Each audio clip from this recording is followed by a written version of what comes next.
Hello दोस्तों, welcome to speedy GKGS. दोस्तों, आज है 25 मार्च और 25 मार्च से रिलेटेड जितने भी इम्पोर्टेंट करंट अफेयर्स बनते हैं उन्हें हम लोग आज देखेंगे। तो आइए शुरू करते हैं। 24 मार्च को किस दिवस के रूप में मनाया गया? तो 24 मार्च को विश्व टीबी दिवस के रूप में मनाया गया है। यह उस तारीख को चिन्हित करने के लिए मनाया जाता है जब 1882 में डॉक्टर रॉबर्ट कोच ने माइक्रोबैक्टीरियल ट्यूबरकुलोसिस की खोज की थी।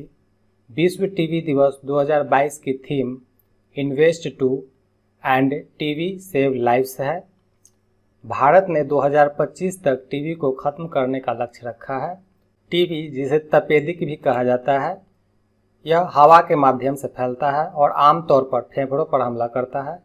यह शरीर के अन्य हिस्सों को भी प्रभावित कर सकता है। क्षय रोग एक प्रकार के जीवाणु के कारण होता है जिसे माइक्रोबैक्टीरियम ट्यूबरकुलोसिस कहा जाता है। नेक्स्ट, अमेरिकी गणितज्ञ डेनिस पी सुलिवन को टोपोलॉजी और इसके बीजीय ज्यामितीय और गतिशील पहलुओं में उनके योगदान के लिए किस पुरस्कार से सम्मानित किया गया है? तो अमेरिकी गणितज्ञ डेनिस पी सुलिवन को एबेल पुरस्कार 2022 से सम्मानित किया गया है।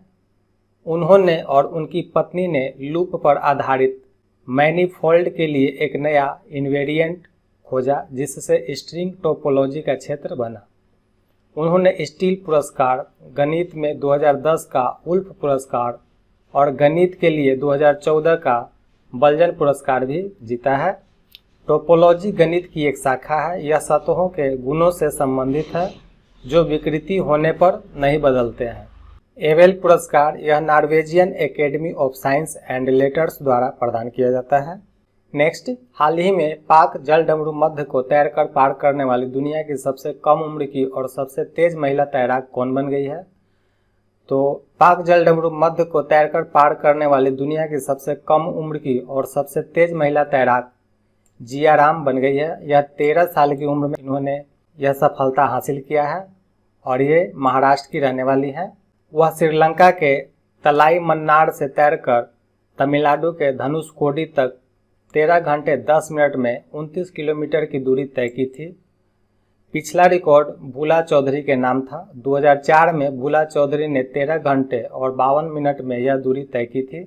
जिया राय को पहले प्रधानमंत्री राष्ट्रीय बाल पुरस्कार 2022 में दिया गया था। वह वर्ली से गेटवे ऑफ इंडिया तक तैरने वाली पहली और सबसे कम उम्र की ऑटिस्टिक लड़की है। जिया ने मार्च 2021 में 20वीं राष्ट्रीय पैरा तैराकी चैंपियनशिप 2020 में स्वर्ण पदक अर्जित किए हैं। नेक्स्ट, भारतीय चित्र साधना के चित्र भारती फिल्म महोत्सव का चौथा संस्करण कब से शुरू हुआ है? तो भारतीय चित्र साधना के चित्र भारती फिल्म महोत्सव का चौथा संस्करण 25 मार्च 2022 से शुरू होगा। फिल्म महोत्सव भोपाल के बिशनखेड़ी स्थित माखनलाल चतुर्वेदी राष्ट्रीय पत्रकारिता एवं संचार विश्वविद्यालय के नए परिसर में शुरू होगा। 3 दिवसीय इस फिल्म महोत्सव के उद्घाटन समारोह में अभिनेता अक्षय कुमार शामिल होंगे। फिल्म महोत्सव का समापन 27 मार्च को भोपाल के रविंद्र भवन में होगा। समापन समारोह में मुख्य अतिथि केंद्रीय सूचना एवं प्रसारण मंत्री अनुराग ठाकुर होंगे। भारतीय चित्र साधना हर 2 साल में राष्ट्रीय स्तर पर चित्र भारती फिल्म महोत्सव का आयोजन करती है। नेक्स्ट, विश्व की मौजूदा नंबर 1 किस टेनिस खिलाड़ी ने 25 साल की उम्र में टेनिस से संन्यास लेने की घोषणा की है? तो विश्व के नंबर 1 टेनिस खिलाड़ी एशले बार्टी ने 25 साल की उम्र में टेनिस से संन्यास लेने की घोषणा की है। उन्होंने 2019 में रोलैंड गैरोज, 2021 में चैंपियनशिप और 2022 में ऑस्ट्रेलियन ओपन सहित 15 खिताब जीते हैं। उन्होंने 3 ग्रैंड स्लैम खिताब जीते हैं, विंबलडन, ऑस्ट्रेलियन ओपन और फ्रेंच ओपन। नेक्स्ट, हाल ही की सूचना अनुसार कौन सा मंत्रालय आयुर्वेद से रूमेटॉइड अर्थराइटिस के उपचार का नैदानिक परीक्षण करेगा? तो आयुष मंत्रालय आयुर्वेद से रूमेटॉइड अर्थराइटिस के उपचार का नैदानिक परीक्षण करेगा। कैलिफोर्निया विश्वविद्यालय लॉस एंजल्स में एक विख्यात rheumatologist doctor Daniel Eric Furst परीक्षण की बारीकी से निगरानी कर रहे हैं। इस अध्ययन के मई 2022 में आरंभ होने की उम्मीद है, जिसे अगले 2 वर्षों में पूरा हो जाएगा। इसका संचालन आर्च वैद्य फार्मेसी कोयम्बटूर लिमिटेड और सेंट्रल काउंसिल फॉर रिसर्च इन आयुर्वेद द्वारा किया जाएगा। रूमेटॉयड अर्थराइटिस एक सूजन और ऑटो इम्यून रोग है जिसमें प्रभावित व्यक्ति की प्रतिरक्षा प्रणाली शरीर की स्वस्थ कोशिकाओं पर हमला करती है, जिसके कारण शरीर के प्रभावित हिस्से में सूजन हो जाती है। नेक्स्ट, ब्रिक्स टीका अनुसंधान एवं विकास केंद्र का शुभारंभ किसने किया? तो ब्रिक्स टीका अनुसंधान एवं विकास केंद्र का शुभारंभ केंद्रीय स्वास्थ्य मंत्री डॉक्टर मनसुख मंडाविया ने किया। जोहान्सबर्ग घोषणा 2018 में ब्रिक्स टीका अनुसंधान एवं विकास केंद्र स्थापित करने का प्रस्ताव रखा गया था। 2018 में दक्षिण अफ्रीका ब्रिक्स वैक्सीन अनुसंधान एवं विकास केंद्र की स्थापना का प्रस्ताव देने वाला पहला देश था।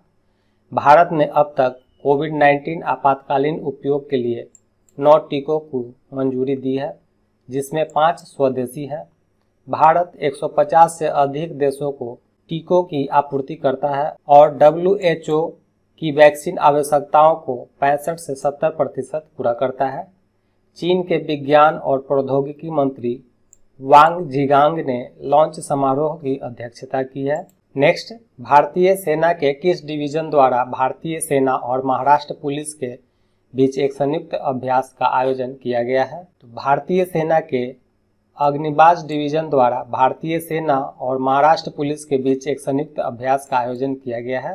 हाल ही में 22 मार्च 2022 को पुणे के लुल्ला नगर में अभ्यास सुरक्षा कवच 2 का आयोजन किया गया।